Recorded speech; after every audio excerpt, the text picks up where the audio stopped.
بسم اللہ الرحمن الرحیم۔ فجر اللہ سے محبت کا آغاز ہے، اور جب ہم خود محبت کا آغاز کرتے ہیں نا تو اللہ پاک بھی اظہار محبت میں ہمیں باقی تمام نمازوں کی توفیق دے دیتے ہیں۔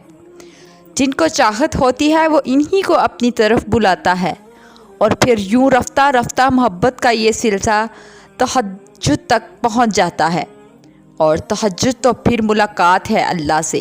بس پھر جب اس سے ایک دفعہ ملاقات ہو جائے تو انسان مکمل ہو جاتا ہے، اور یوں اللہ اپنی محبت سے نواز کر دل مطمئن کر دیتا ہے۔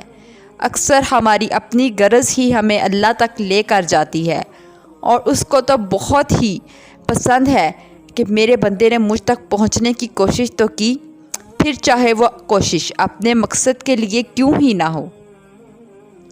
سب کو خوش کرنے کے لیے، رشتوں کو بچانے کے لیے، دوسروں کو ڈھونڈتے ڈھونڈتے ہی ہم خود کو کھو دیتے ہیں۔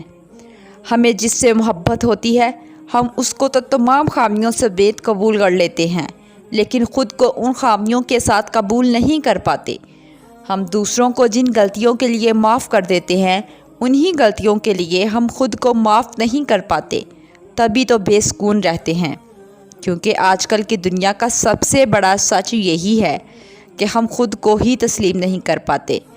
ہم خود ہی خود پر اتنا ظلم کرتے ہیں کہ پھر واپسی کا کوئی راستہ نہیں بچتا۔ اللہ ہمیں سب کچھ دکھا دیتا ہے، اس کے باوجود ہم اسی کو ڈھونڈتے ہیں جو خود ہی ہمیں ملنے پر آمادہ نہیں ہوتا۔ ہم خود کی عزت نہیں کر پاتے۔ گر جانا مقدر ہے، لیکن گرے رہنا تمہارا اپنا فیصلہ ہے۔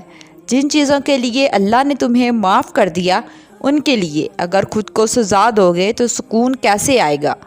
جن لوگوں کو اللہ نے خود تم سے دور کر دیا ان کے لیے ضد کرو گے تو خوش کیسے رہ پاؤ گے؟ خود پہ رحم کرنا سیکھو تاکہ تم پہ رحم کیا جائے۔